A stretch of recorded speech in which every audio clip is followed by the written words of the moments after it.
So, welcome to Jumbo IS and welcome to our lecture series called Daily News in Shorts. In this lecture series, we cover a particular day's current affairs, important news items in that day's newspaper in a very short span of time within 20 minutes. Now, I want this lecture to be short and crisp. And the reason why I'm keeping this lecture short and crisp is that you are civil services aspirants. And as civil services aspirants, your time is of utmost importance. So, therefore, I don't want you guys to waste your time. But on the same time, I also want you to cover your current affairs on a daily basis.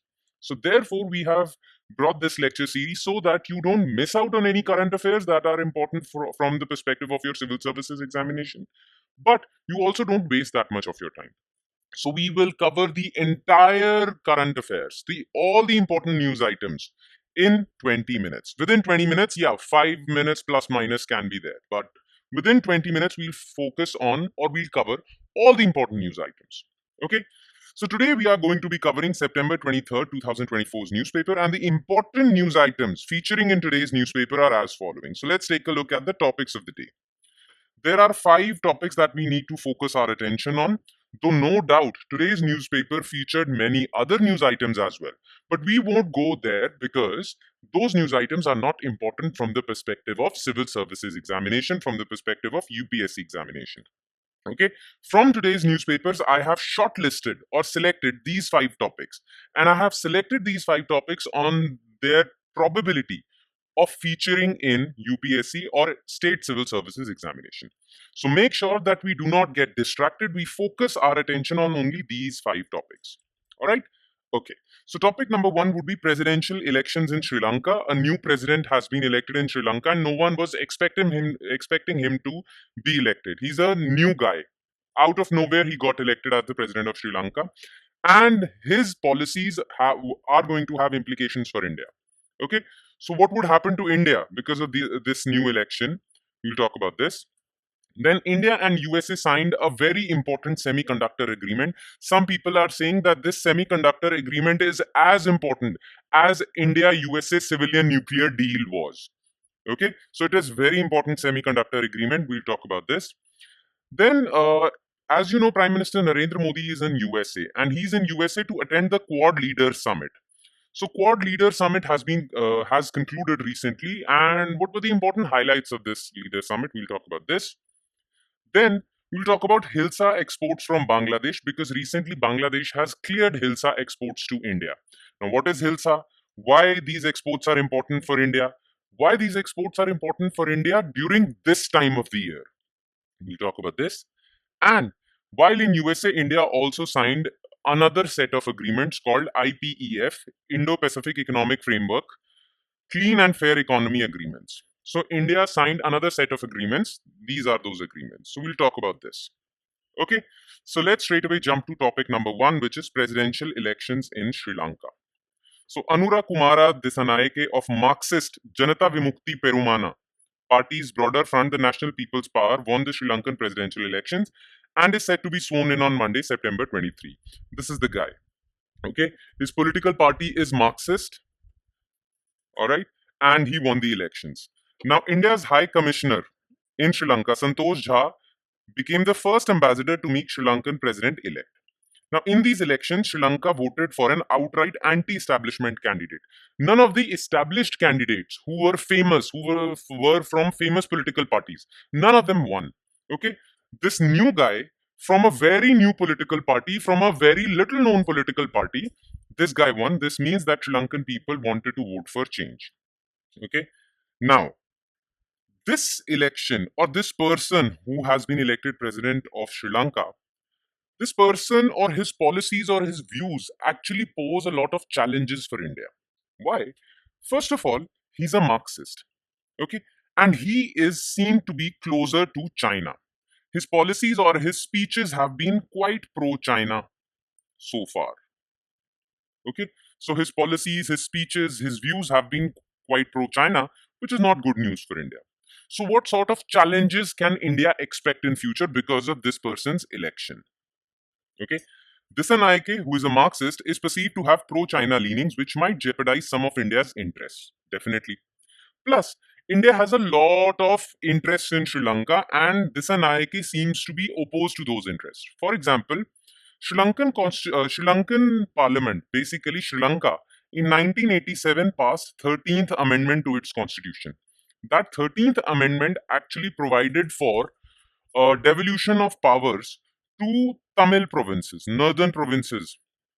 Okay, as you all know, Sri Lanka is basically uh, has a larger population or the majority population of Sinhalese, and Tamilians are in the minority. They are in minority and concentrated in the northern provinces. So they have been demanding some powers. Okay. Now, 13th Amendment actually gives them powers in their own provinces, in the northern provinces of Jaffna, basically. But the Tamil dominated provinces were promised some powers, some political powers in this 13th Amendment. But this 13th Amendment, though passed in 1987, has not yet been implemented. Okay, so India has been saying this for a long time now that please implement this 13th Amendment so that Tamilians in the northern regions of Sri Lanka also also get to express their political citizenship of Sri Lanka. Okay, so that their political demands get satiated. Okay, but Dissanayaka says that he is not in support of implementation of 13th Amendment.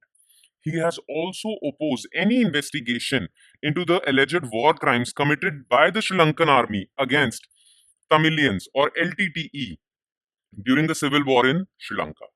He has also spoken about cancelling Adani's 450 megawatt wind power project in Sri Lanka if elected. So he has made certain speeches which show him to be anti India.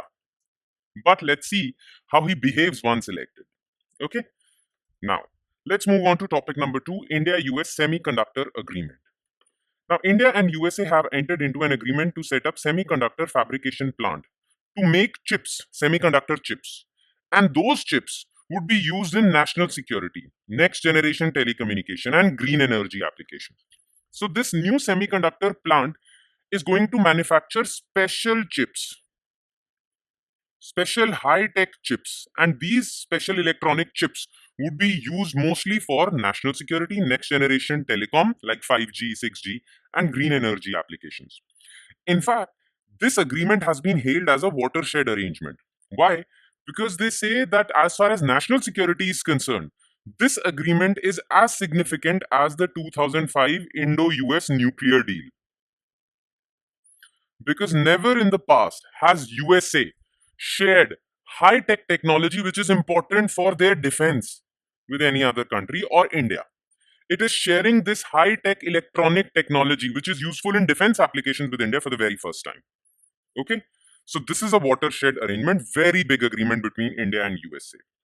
Now let's talk about this plant, this new semiconductor plant being set up with US assistance in India. Now, this semiconductor plant will focus on three essential pillars, which are important for modern warfare. Okay, advanced sensing, advanced communication, again important for modern warfare, communication between different troops. Advanced sensing, like radar capabilities, missile launches by enemies, submarine launches by enemies. This is important, and high voltage power electronics. Now, this semiconductor manufacturing plant will have support from India Semiconductor Mission. Plus, it also involves strategic partnerships. So, this plant would be created by strategic partnership between three organizations: Bharat Semi, Third Eye Tech, and US Space Force. So, USA Space Force is actually assisting India in this manufacturing, in this creation of this plant. Okay, setting up of this plant. Now, this plant is actually named Shakti or power, and its objective is manufacturing three types of chips: infrared semiconductor chips, gallium nitride semiconductor chips, silicon carbide semiconductor chips. Now, these names might seem complicated to you guys. You don't have to know what these types of semiconductor chips do. Just remember their names, okay? Under this plant, India will manufacture three types of semiconductor chips: infrared, gallium nitride, and silicon carbide. Okay? Now, what is this? I'm so sorry. Significance. Significance of this fabrication plant or semiconductor plant. The three essential pillars of this project not only have applications in modern war fighting, but it also has applications in commercial sectors like railways, telecom, data centers, green energy. Now, these three chips, infrared, gallium nitride, and silicon carbide, they are collectively known as compound semiconductors. And In the past, India had to import compound semiconductors. India did not manufacture compound semiconductors by itself. India had to import, and India's import bill was around 1 billion per year. These compound semiconductors are very important for national security, and for India's national security, India had to import these. After this technology partnership, India will join a handful of elite nations with the capability and know how to manufacture these types of semiconductors. Compound semiconductors are very difficult to manufacture. Now, India will join this elite club which knows how to manufacture compound semiconductors. Otherwise, India had to import these. Okay, so it's a very significant partnership. All right. Okay. Now let's move on to our third news item, which is highlights of Quad Summit. So as you guys all know that Prime Minister was in USA to attend the Quad Summit, Quad Leader Summit. And Quad is basically an organization of four countries, four democracies: USA, Australia, India, and Japan. Okay, here are the GDPs of these four nations given. United States GDP is the highest, 23 trillion. Japan is 4.9 trillion. India is 3.17 trillion. Australia's is 1.54 trillion. Now, this summit has concluded recently, and this summit was happening in Wilmington, Delaware. Delaware. Okay. So Wilmington is a place in USA. The summit was happening there, and therefore, after the conclusion of this summit, Wilmington Declaration was released. Okay. The next Quad Foreign Minister Summit would be held in USA in 2025, and Quad Leader Summit, which happened in USA in 2024, will be hosted by India in 2025. All right. Now let's talk a bit about this Wilmington Declaration. Okay. So this Wilmington Declaration is the basically it's the summary of whatever was decided in this Quad Leader Summit. Okay. So let's talk about Wilmington Declaration. First of all, let's talk about Wilmington Declaration's initiatives on health. So under Wilmington Declaration, it was mentioned there were certain initiatives for health. One was Quad Cancer Moonshot. It is a partnership to save lives in Indo-Pacific region, and it will focus on cervical cancer basically. So basically, it is a partnership between these four countries to explore technologies that will save people's lives suffering from cancer. Okay, these are basically the initiatives for health in Wilmington Declaration. Then WHO Global Initiative on Digital Health. India has already pledged 10 million for this, and India will use this 10 million to assist Indo-Pacific countries. Then Serum Institute of India, in association with Gavi, will support 40 million human papilloma virus vaccine doses. Human papilloma virus. This human papilloma virus actually causes cervical cancer. So HPV vaccines will be provided by Serum Institute of India in association with Gavi. So these were the three initiatives on health under Wilmington Declaration of Quad. Then there were certain initiatives on maritime security also. So let's talk about this. First initiative is that the Coast Guard of all four countries would launch a Quad at Sea Ship Observer mission in 2025 to improve actually coordination between the Coast Guards of these four countries. Then a training initiative for the Navy and Coast Guard will be launched called Maritime Initiative for Training in Indo-Pacific, METRI. India will host the first METRI workshop in 2025. Then Quad Indo-Pacific Logistic Network project is launched under Wilmington Declaration. Then Quad Ports for Future Partnership. These four countries will cooperate to develop high-tech ports.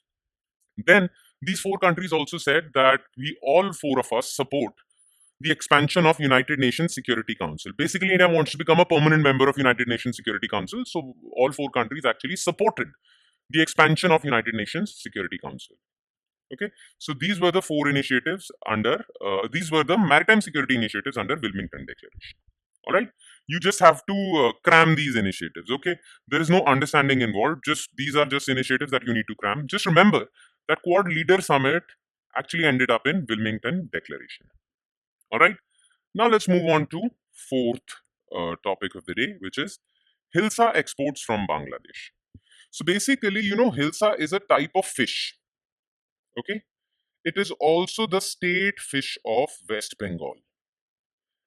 And Hilsa is a fish that is used during Durga Puja. It is a very famous fish of Bengal and it is used during Durga Puja. Durga Puja is round the corner. It would start from October 9th. and most of the Hilsa fish are imported from Bangladesh. Now, Bangladesh has put a ban on export of Hilsa. But as a goodwill gesture, the previous Prime Minister of Bangladesh, Sheikh Hasina, actually allowed exports of Hilsa from Bangladesh to India during this period of Durga Puja, only during September, October. During other months, Hilsa exports are banned. Only during the month of September and October, Hilsa exports from Bangladesh are allowed because Durga Puja is a very big festival in West Bengal, and during that period, Hilsa is required. So, as a goodwill gesture, uh, Sheikh Hasina allowed that. But since Sheikh Hasina has been ousted and Muhammad Yunus's interim government has been in power, people thought that Bangladesh would not or would stop this goodwill gesture. But recently, Bangladesh government has allowed 3,000 tons of Hilsa to India. So this goodwill gesture is continuing. Okay, makes sense. Now, what? Let's gather a bit more information about Hilsa. Okay, so about Hilsa. So it is the state fish of West Bengal. It is mostly found in Hooghly River and Bhagirathi River system and in Bay of Bengal. And remember one more fact. Hilsa fish is an andromous fish. Now, what do we mean by andromous fish? These fishes are found in sea, the salt water of sea, okay, oceans. But during their breeding season, they swim to the rivers. Okay, so there are rivers that actually drain into the sea. These fishes are found in the sea, but they swim upwards, upstream into the rivers to breed. After they breed, they come downstream. Okay, these types of fishes are called andromous fishes, and Hilsa is one of them. Shoals of males and females fishes, male and female Hilsa fishes, migrate twice a year for breeding in rivers, once in mid-February to April and then in September, October for breeding. So they migrate to Hooghly Bhagirathi River and then they come back to Bay of Bengal. Okay, so MCQs from this information or these information related facts can be asked, so remember this. All right, and now we move on to our last topic of the day, which is IPEF's Clean and Fair Economy Agreement. So basically, India signed the US led 14 member Indo Pacific Economic Framework for Prosperities. This is a bloc. And under this bloc, there were a few agreements for clean economy, fair economy. India signed these agreements. And remember, this is a bloc that India is a member of. So, Indo Pacific Economic Framework for Prosperity Agreement or bloc organization is a 14 member organization of which India is also a member. Now, the agreements under IPEF are aimed at facilitating development access, deployment, clean energy, climate friendly technologies, and anti corruption, tax transparency, and whatnot. This is not important. The agreements are not important. What is important is what is IPEF? So, IPEF, basically, Indo Pacific Economic Framework for Prosperity, is basically a 14 member body. And it is basically a strategic partnership among these 14 countries. Okay. Now, it was launched in 2022, and this strategic partnership basically focuses on economic cooperation. Now, these 14 countries collectively represent 40% of global GDP and 28% of global goods and services trade. Now, this economic framework for prosperity agreement or partnership between these 14 countries actually stands on four pillars. So there are four focus areas. These are the four reasons why IPEF was launched by USA and its friends. The four pillars are supply chain resilience, okay, that the supply of important goods and services never get disrupted, clean energy, decarbonization and infrastructure, then taxation and anti-corruption, and fair and resilient trade. So to fulfill the objectives or to fulfill these four pillars, various agreements were launched, and these 14 member countries are actually signing these agreements. India just signed two agreements related to clean economy and fair economy, right? So these agreements were under IPEF. Like I said, agreements are not important for you. What is important is what is this IPEF? So it is basically a partnership between USA and its allies in the Indo-Pacific region. India is one of them, Japan is one of them, South Korea is there, and many other countries. Okay, so that's about it. And with that, we conclude today's session. Thank you so much for watching, everyone. And I'm sure it has added value to your preparation. So it would add more value if you're consistent and regular with this lecture series. So on that hope, I'll be signing off, hoping that you'll be consistent and regular. I'll see you next time with next day's current affairs. Thank you.